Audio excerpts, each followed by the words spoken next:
Hello ನಮಸ್ಕಾರ, welcome to K M channel by Sandhya friends. ಇವತ್ತೊಂದು ಆರೋಗ್ಯಕರವಾಗಿರೋಂಥ ದೋಸೆ ಮಾಡ್ತಾಯಿದ್ದೀನಿ. ವಿಡಿಯೋನ ಕೊನೆ ತನಕ ನೋಡಿ ಫ್ರೆಂಡ್ಸ್, ಎಲ್ಲೂ ಸ್ಕಿಪ್ ಮಾಡಬೇಡಿ. ಬನ್ನಿ ಆ ದೋಸೆಗೆ ಏನೇನು ಬೇಕು ಅಂತ ನೋಡೋಣ. ನೋಡಿ, 1 ಲೋಟ ಇದು ರೇಷನ್ ಅಕ್ಕಿ ಇಟ್ಕೊಂಡಿದ್ದೀನಿ. ಮತ್ತು ಇದರೊಳಗೆ ನೋಡಿ ಅರ್ಧ ರಾಗಿ ಇಟ್ಕೊಂಡಿದ್ದೀನಿ. ದೊಡ್ಡ 2 ಸ್ಪೂನು ಕಡಲೆ ಬೀಜ, 2 ಸ್ಪೂನು ಹೆಸರು ಬೇಳೆ, ಮತ್ತು ಇದು ನೋಡಿ 1 ಲೋಟ ಅಷ್ಟು ಕಡಲೆಬೇಳೆ, ಅರ್ಧ ಚಮಚ ಮೆಂತ್ಯ, ಮತ್ತು ನೋಡಿ ಅರ್ಧ ಉದ್ದಿನಬೇಳೆ ಇಟ್ಕೊಂಡಿದ್ದೀನಿ.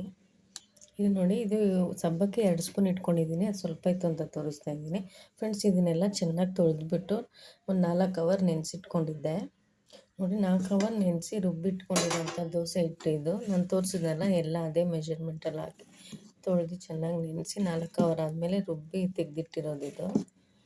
ಇದು ದೋಸೆ ಹಿಟ್ಟು ಎಷ್ಟು ಚೆನ್ನಾಗಿದೆ ಅಂತ. ಇವಾಗ ಇದಕ್ಕೆ ಉಪ್ಪು ಸೇರಿಸ್ಕೊಳ್ಳೋಣ. ನೋಡಿ, ಇದಕ್ಕೆ ಉಪ್ಪು ಹಾಕ್ತಾಯಿದ್ದೀನಿ, ಸಕ್ಕರೆ. ನೋಡಿ, ಇವಾಗ ಇದನ್ನು ಚೆನ್ನಾಗಿ ಈ ಥರ ಮಿಕ್ಸ್ ಮಾಡೋಣ.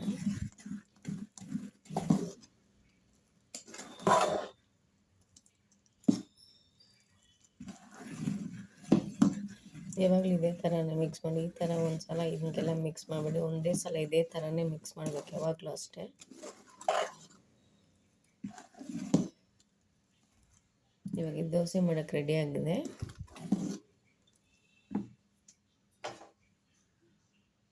ನೋಡಿ, ಹಂಚು ಬಿಸಿಯಾಗಿದೆ.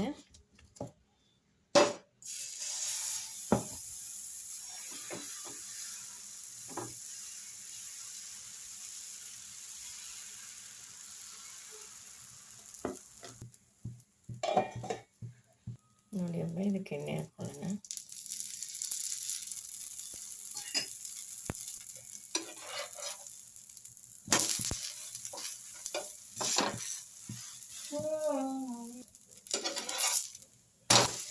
ನೋಡಿ ಎಷ್ಟು ಚೆನ್ನಾಗಾಗಿದೆ ಅಂತ.